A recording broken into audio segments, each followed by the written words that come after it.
Hi, this is Ned Siegfried from Siegfried & Jensen. As proud sponsors of BeliefCast, we hope you are inspired by Todd's weekly podcasts, which contain so many courageous stories of recovery and personal growth. Remember, it's not what happened in the past that matters, it's what happens in the future. We invite you all to work hard and be optimistic about your future. Enjoy today's podcast. Welcome back, everyone, to the Todd Inspires BeliefCast show. Thank you for all your support. You guys are fantastic, and I'm just so excited that you guys are sharing this and believing in me. We're going viral. We're hitting so many downloads each and every week, and I just can't thank you guys enough for all your support. I want to thank our sponsors, Siegfried & Jensen, Wasatch Recovery, Veracity Networks, and iHeal Institute. You guys are amazing at what you do, and I also can't thank you enough for believing in me and supporting this show. I'm just thankful to all the guests that I've had on so far. I think I just posted my 206th episode, and we are cranking, and it's just amazing the amazing stories. And today's going to be no different. Today we are joined by the author of Microdosed Mindfulness, Janet Fouts. Janet, thank you for joining us today. Hey, thanks, Todd. I'm glad to be on the show. Yeah, coming in from San Jose, correct? That's right, San Jose, California. Yeah, where the sun's always shining. At least that's what I'm told. That's what they say. Yeah. Like right now, we'd love a little rain. So yeah. That's kind of where we're at. But well, let me give you a little background, listeners, on Janet. She's an amazing person doing so many things. She's obviously very passionate about mindfulness. Again, she wrote a book, Microdosed Mindfulness, which is a relatable, science-based answer to those who think mindfulness is a woo-woo nonsense, that takes too much time, saps productivity. And again, she's trying to show that that's not the case. She's also going to help us understand what mindfulness is much better, because I think a lot of times we have it wrong. And I can't wait to get more information on that. She's also the author of 7 other books, including When Life Hits the Fan, A Guide to Self-Care While Caring for Others, and Mindfulness Social Media Marketing, host of a Mindful Social podcast, where she interviews thought leaders. She has spoken on the corporate level, conferences, stages for the last 20 years, including a TEDx talk, and is the founder of Nearly Mindful, which I want to know more about. Janet's mission is to create stronger leaders, compassionate communicators, and better humans who will define the future of our work and ultimately our world. And she is just doing a ton of things right now. And Janet, I'm so excited to get into all these things that you're doing and have our listeners understand this. But I'd like to start. Tell us where you grew up and tell us about your childhood and a little bit about your family, if you would. Sure. I grew up in very, very, very northern Wisconsin. Kind of, we used to call it the swamps. They have 10,000 lakes in Minnesota, and northern Wisconsin, we got swamps. Got the swamps. But it was a beautiful place to grow up. My parents owned a lodge, and we were surrounded by 60 acres of virgin white pine. I grew up learning to trout fish and then teach the guests how to fish. And I think that really, and it was great. It was really kind of where my service mindset came from. Okay. It was when you're raised in the Midwest, you get a different kind of work ethic than maybe you do when you're raised in Silicon Valley. Yeah. And I can imagine. So, it was about getting the work done and doing it well and serving people. And it really came full circle in the last few years for me, that I've really realized how important it is to me to be of service. Well, again, you do so much of that. You even wrote a book about caregiving and how, that can also be a dilemma, right, in our lives. And I want to get to that as well. So, as a child, obviously you mentioned that you learned how to work hard and get things done. What were some of the things you were involved with, like in high school? Did you do sports, or were you in clubs? Did you do anything like that? I played the trombone. Right on. In band. Yeah, I probably was horrible at it. And to be honest, I'm kind of a smarty. So I really liked it, because the girl that sat in front of me, I didn't like her. And with trombones, you have a spit valve on the end. Yeah, that kind of sums up my high school experience. Are you serious? Yeah, totally. That's I do hilarious. gymnastics and track and stuff, the usual stuff. But yeah, I wasn't a very good trombone player, but I was a really good spitter. Yeah, right. Wow. So you did some sports though as well, it sounds like. Hmm. Yeah. Gymnastics, I ran track, I sang in choral, Yeah. did all the things you do in a small town. I Oh, grew that's up in a town, Lewis, Wisconsin, of only 25 human beings. really I went to a one-room school until fourth grade. wow. How So was yeah, that? I mean, I guess you probably didn't know any different, but I mean, did you enjoy that being that small or? it was really cool because it was grades 1 through 8. So, you kind of had a family around Yeah. us. I mean, I have 3 sisters and a brother, but I also had these kids at the school, and the older kids helped the younger kids, and we all played together on the playground. And yeah, it was kind of cool. Wow. Yeah, it's interesting. My high school, I think our graduating class was like 460, Mm, 460 people. So a little different than yours, but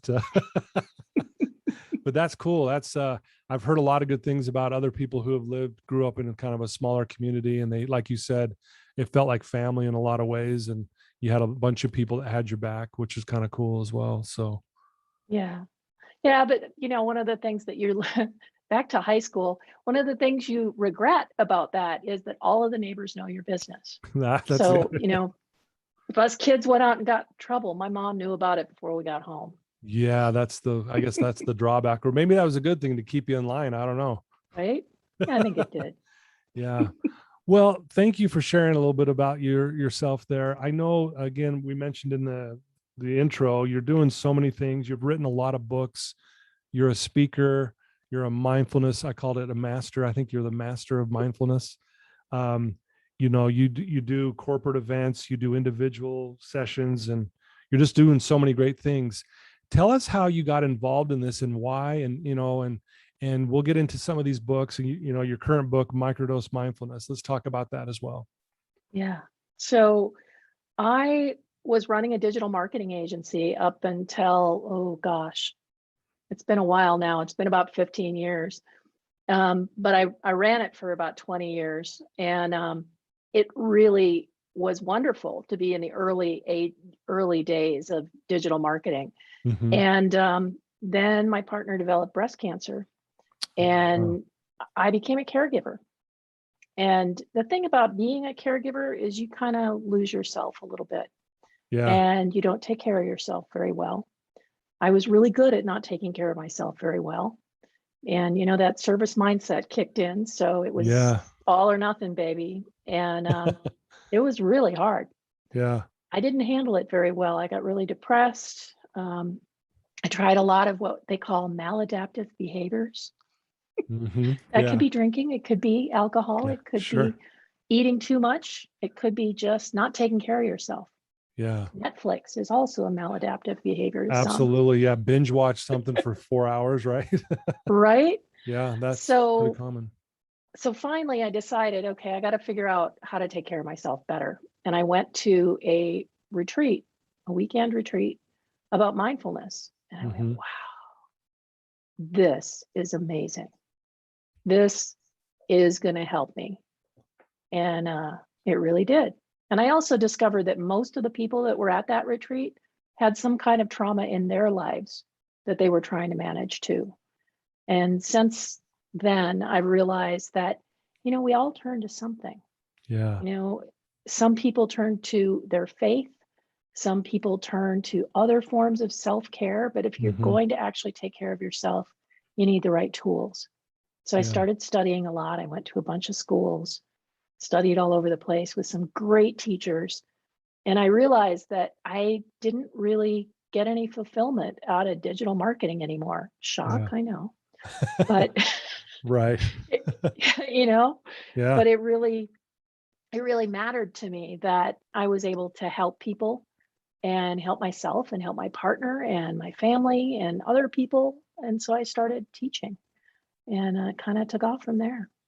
It's interesting when you say this, and I hear this a lot where, something that can be traumatic and a tragic at the time, can lead to finding your purpose.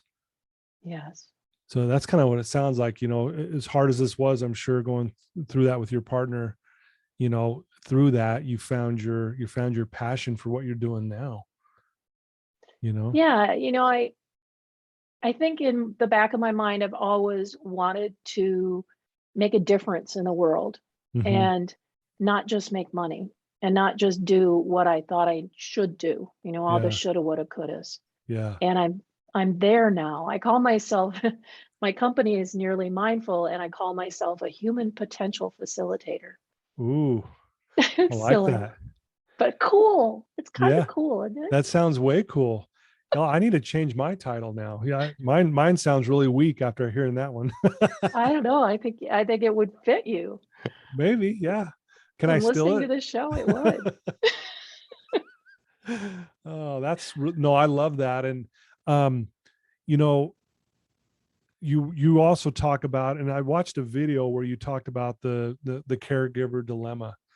And so Mm, now you're also teaching people, if you are going to be in that role as a caregiver, these are the things that you need to kind of prepare for, watch out for, and do. Can you share some of those things with us? And because I'm sure a lot of people listening to this or have ever been a caregiver at one point, or mhm.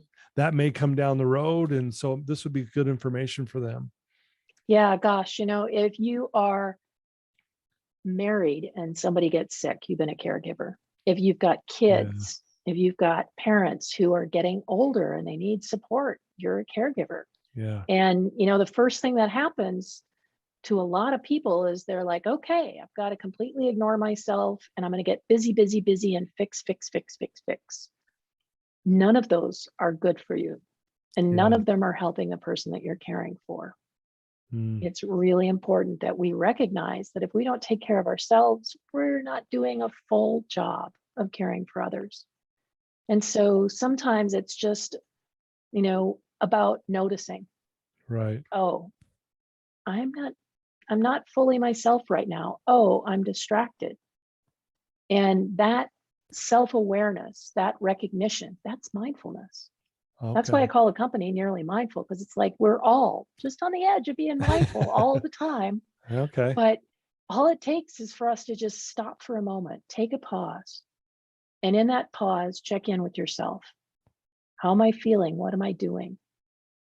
And it can really change your life, because that's when we start to recognize, oh, I'm in kind of deep right now. I need to go for a walk.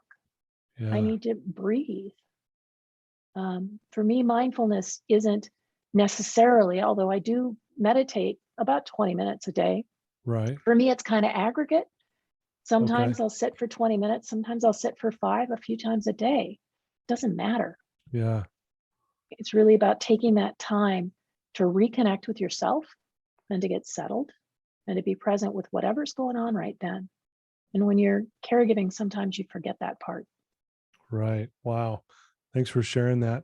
So, if I'm understanding right, again, because when I hear the word mindfulness, I'm a little better now because I've heard some things. But when you first hear it, you're almost like, okay, it's some Zen person sitting under a tree meditating, um, with bells and sound bowls. And, but you're Hmm. saying, what, if I understand, you're saying it's just becoming present in the moment, and like you said, be self-aware and ask yourself some of these questions. That's a form of mindfulness.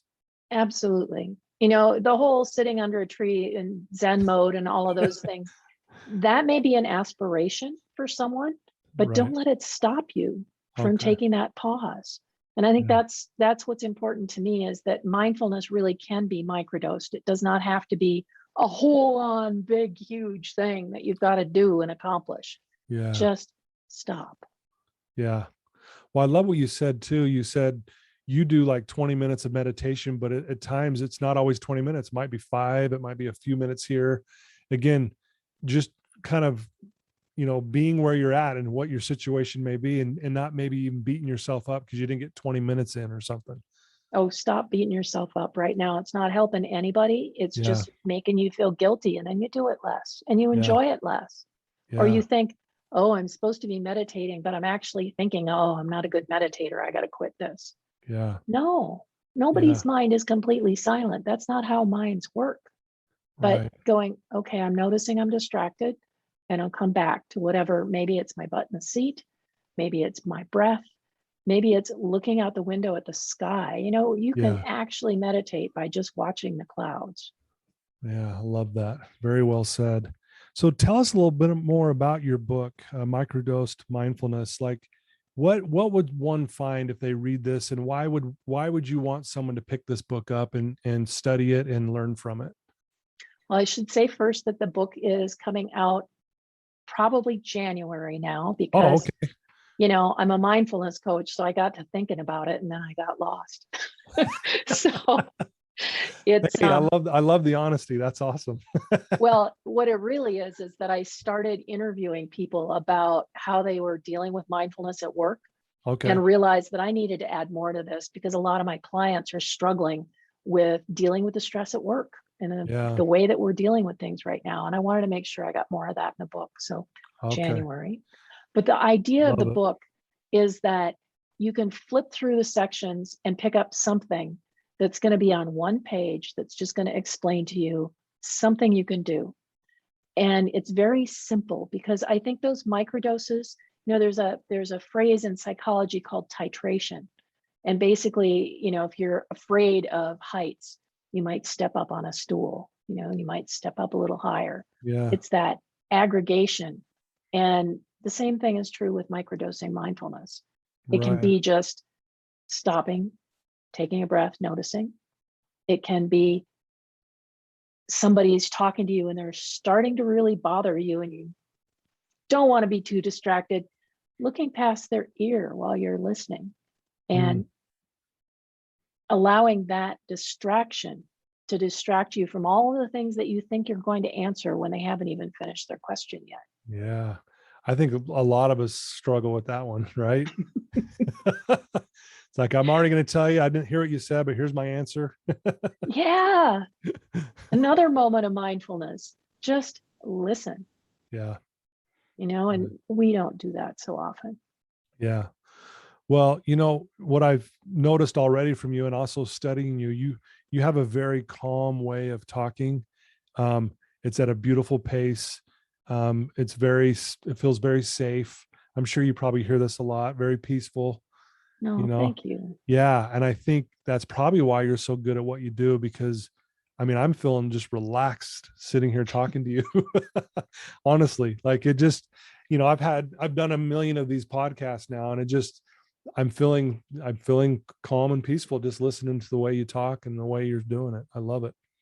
Well, I love that, because that really matters to me, that, Yeah. people do get that sense. Yeah. It's also important for people to know that, sometimes all we have to do is just slow down our pace a little bit Yeah. and not let our minds go wandering all over the place while we're having a conversation. If we just focus and we're actually present, we have better communication. We're better at understanding the other person's side Yeah. and actually understanding our own side of the conversation too, because we're actually in the conversation rather Yeah. than waiting for somebody to shut up so we can talk. Right. I love that. Well, let's talk about Nearly Mindful in your business, and tell us what that's all about, and kind of what is your, we touched base a little bit on what your mission is, but tell us about your company and your organization and the things that you're doing there to help other people. Sure. So Nearly Mindful really started as an idea of just helping people understand that we're all nearly mindful. And then it really took off because people really like that. They like the Yeah. idea that they didn't have to be mindful all the time. So what I do Right. is I teach. I have a free Friday meditation class. If anybody's interested in that, just Oh, ping right me. on. I'm all over the place. Okay. But I also do retreats. I did a retreat last weekend that was all about joy. Just Really? imagine a whole day about joy. That It sounds was so wonderful. fun. It Yeah. was. Wow. How do you do a whole day about joy? It's really about understanding what's holding us back from having joy. what our concepts of joy is, because joy isn't just fireworks. Right. It doesn't have to be like, wow. It Yeah. can just be calmness. Yeah. It can be the recognition that right now I'm okay. Wow. It can be gratitude. There's all different types of joy that we can experience. So we kind of walk through, this is what joy isn't. Let's talk about, what you think joy is. And then let's go through the times that something I have people do all the time is make a list of the things that you remember that brought you joy in your whole life. Just think of I like 15 that. and then go back over that list and relive them in your mind. And now you're developing a resource that you can come back to. When you're having a crappy day, you go, oh, I can remember when my dad taught me to fly fish when I was 3. Yeah. Those moments of being with my dad and being on the water and fishing, that is a moment of joy for me that I go back to anytime I want. And we all have them. Yeah. But sometimes we forget that we have them. Yeah. But if you write them down, you have them. And you can go back. So obviously imagination is a very powerful tool that we all have. How do you talk about that, and how do you feel about that? Because you just said it, like you're going to write these things down and then go back and imagine you're there again. Why is imagination so important in using that? Any kind of creativity, whether it's imagining a story or remembering a dream or painting or playing music, all of those stimulate our brain in different ways than stress do. And it starts to stimulate the parasympathetic nervous system, and that allows us to calm down. Yeah. It tells our body and our mind that we're safe and that we're happy. And once we can stimulate those things, that can break up those moments of anxiety or stress in amazing ways. We can just pop that in. Yeah. I can be having a difficult conversation and remember the red shirt that my dad always wore, and it makes me smile. Yeah. And it stops the focus. It removes the focus on the negativity. Wow, that's awesome. As you were saying that, I was reminded of, where do I go when I'm just trying to feel that joy and that peace? And it's always my childhood home. And just, I'll literally in my mind walk around the entire perimeter of my house and remember the basketball court, the trampoline, the backyard, the rocks in the front, and then even my bedroom and things like that. So I can totally understand why that would be a really powerful tool to use in those moments of stress or feeling down or depressed. That's beautiful. I love that. Yeah. So I can totally relate with what you're saying. So you mentioned too, I want to just make sure if we can clarify this, because you said part of that retreat, at least the one on joy, you said we talk about what joy isn't. So can you elaborate a little more on that? Because I think that'd be really interesting for us to hear that. Yeah, it's just the same thing with mindfulness, right? We have these stories that we tell ourselves about what things are, and we build these stories about what joy is, and that it has to be fireworks, and we have to feel it in our body, and it has to be amazing. That's one level of joy, but it's only one level. It can simply be contentment is also joy. Yeah. So it isn't fireworks. It isn't necessarily fleeting. We can carry joy with us. People think joy disappears in their lives, but it really doesn't. Yeah. I did a little bit of work with Archbishop Desmond Tutu on his forgiveness project. Oh, really? And wow. Yeah. And it was really cool to be around somebody like that who has been through so much trauma in his life. Right. And still, this guy, he giggles constantly. He's just happy. And it's so beautiful that he can go through all of that trauma and all of the struggles that, he's been in South Africa and just so much, and still find joy in moments. Yeah. Very inspiring man. Yeah, I bet. I mean, if I could ask, what were some of the biggest lessons you learned from him? That's probably one of them, is Yeah. that, joy can come to you at any time, Okay. you know, but he's just a very thoughtful, very kind man. He would send me stuff. At the time I was working in social media from the agency and was helping him with some of his stuff. And Yeah. he would send me these little notes on his iPad, like, the Archbishop has an iPad. That's so cool. This was a Right. while ago, Yeah. but still, yeah, he's just a delight, just a delight. Wow. I bet that was awesome. So you've written 7 books, and obviously you're very passionate about writing as well, because that is not an easy task to do. I've written a couple books, and boy, I'll tell you, about put me under. Your I guess maybe your most current book before this new one comes out in January is When Life Hits the Fan. Mhm. Tell us, I mean, obviously it's a very descriptive title. We can all relate with that. When life hits the fan. Yeah, What is that book about, and why did you end up writing that? that book really tells my personal story about Okay. becoming a caregiver and what happened. And then I interviewed, I think it's 50 or 100 people who were also caregivers, and asked them about what their main traumas were, Oh, okay. and came up with ways to either help them with it, or I found out how they got through it using mindfulness. So it Okay. really is, if you're in crisis, what do you do?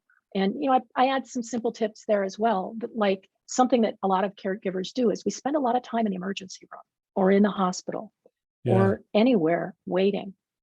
So Yeah. when you're waiting, you can sit there in anxiety, or you can meditate, Mm, and you can find something to focus on that's positive. yeah. For a long time, I've carried a rock in my pocket. I always have a rock in my pocket. It's a weird thing, That's all but right. Yeah. I can touch that and know, oh, I picked this up on the beach. And Mm, it shifts my mindset from really being like, oh God, what's going to happen? When are they going to come? All of those things that you think about when you're waiting in a hospital. And just, oh, the beach comes into your head. And, as you said, that imagination kicks in, and you can change the way that you're feeling in that moment. yeah. And you can be more helpful to those around you because you're a little more positive. Just making that mindset shift is huge, as you know. Oh, yeah. Yeah, absolutely. No, thanks for sharing that. That's really powerful. And so I wanted to ask you, like, what do you do? Because you said we got to take care of ourselves, right? And obviously you already mentioned that you do meditation for about 20 minutes a day, depending on the day. What are some other things that you do, Janet, that kind of keeps you centered throughout your day? What does a day look like for you? Gosh, what does a day look like? I usually sit for at least 5 minutes in the morning. I have 2 cats and a dog, so there's a little bit of that stuff going on. Yeah, I also cool. have a horse. Really? Yeah. Oh man, my granddaughter, she's 4 years old. She is obsessed with Mm, horses. She would love that.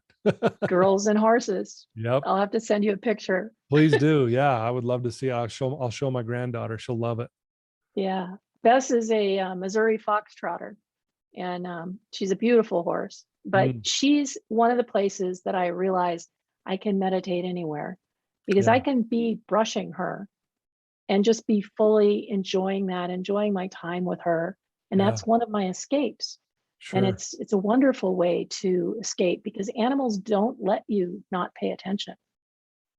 So Yeah. you have to be mindful with horses, because otherwise they step on you. Yeah, right. You just said something that perked my curiosity. You said animals will not let you not pay attention. Hmm. Can you just explain that a little bit more?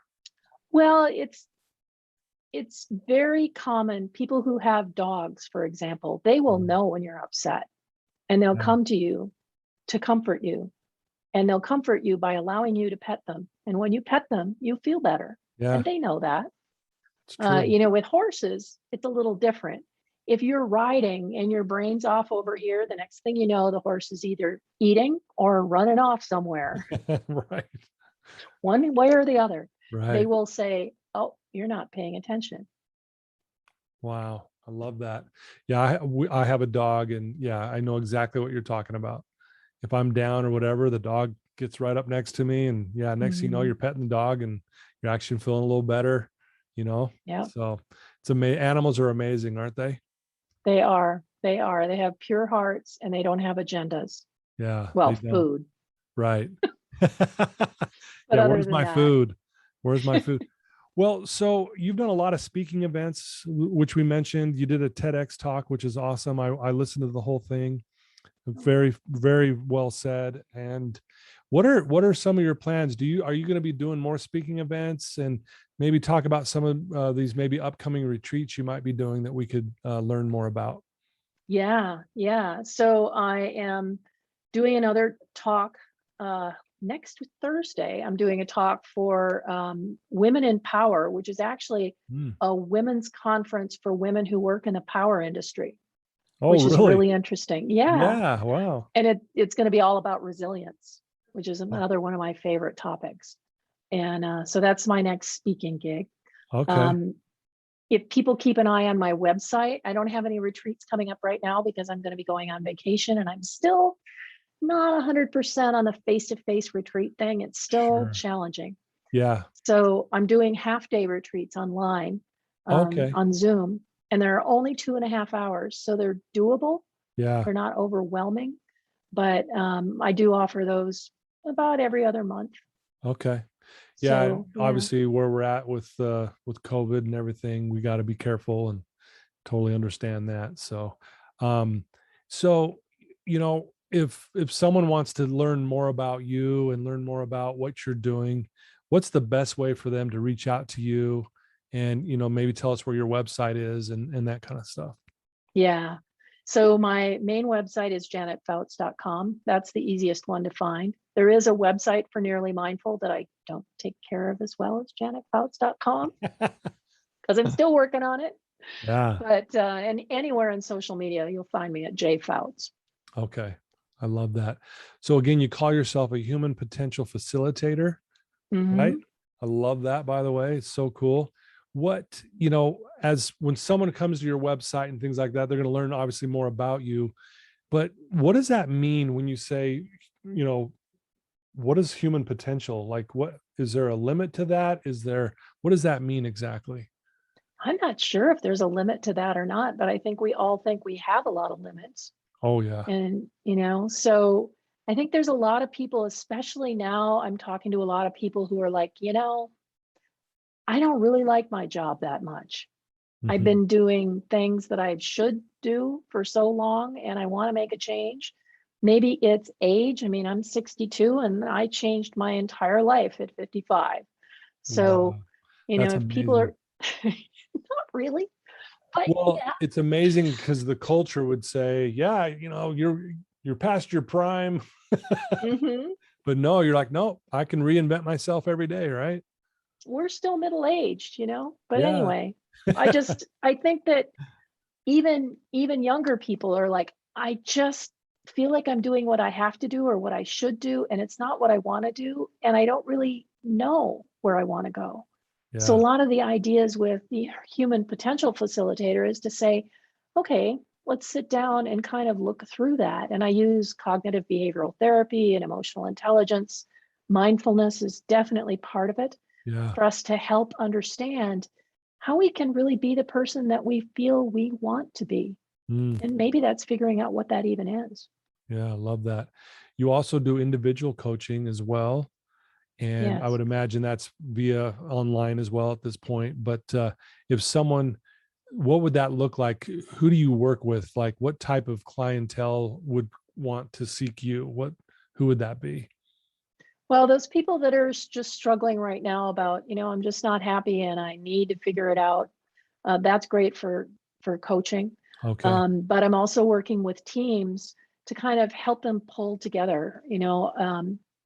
We've had such a divisive few years here, and it's hard when you're managing a team remotely to bring Yeah. them all together. So doing coaching in that way with small businesses to big corporations, I've been helping them understand how to be a better team, doing some leadership coaching, those kind of things as well, which is really fulfilling too. So, Love it. I'm pretty lucky. Yeah.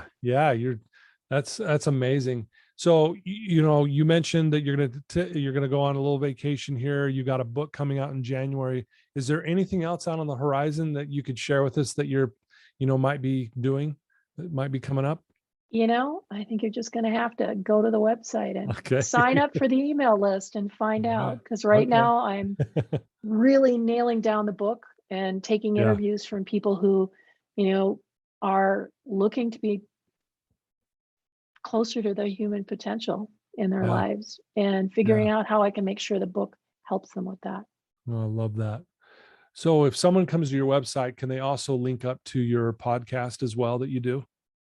Yep. The podcast is there on the front page. So is the link to the book to sign up for the preview list. Oh, great. I'll be sending out little bits of information, along that as I develop it. And I also have a Facebook group called Nearly Mindful that, we do classes in there as well. Oh, right on. That's awesome. Well, I want to ask you this before I let you go. And it's usually I ask this with my guests. If there's someone listening to your voice right now who is struggling, who is just in maybe a dark place right now and just feeling the stress of the world or whatever it may be, what could you tell them? You've already shared some really great things, but what could you tell that one person right now who just needs to hear something, who's The struggling? most important thing I can tell them is that they are not alone. Everybody struggles. That doesn't lessen your struggle, but what it does is help you to not feel alone. And having a little self-compassion for yourself, allowing yourself to feel that pain and not getting stuck in it. And if you need help, if you're really seriously struggling, get help. Don't wait. Don't make any judgments about getting help, because those who are helping don't have any judgments on you. Yeah. Very well said. Great advice. I love it. Well, Janet, I can't thank you enough for spending some time with me today and sharing your life with us and also all these great things that you're doing. I really admire your work, and I love that you're passionate about mindfulness and you want people to obviously experience these amazing things that you've experienced through this. And just, I can't thank you enough for, taking the time and sharing that with us today. Oh, thank you, Todd. It's been a pleasure. Yeah. Well, there you go, folks. I told you it was going to be another great guest with another great topics. And again, if you guys are feeling like I just feel just nice and relaxed and calm talking to Janet. She has just the perfect voice of mindfulness. Seriously, that's the voice I picture when I think of mindfulness. And so please reach out to her. Her website's janetfouts.com. You can find out about her podcast, her books, her upcoming book, any, future retreats. And if you want some individual coaching, or if you have an organization that needs some coaching, please reach out to her. She's fantastic and she's doing such great things. And so anyway, again, Janet, thank you for your time today. Thanks, Todd. My pleasure. All right. Well, till next time, Gus. I love you. Take care.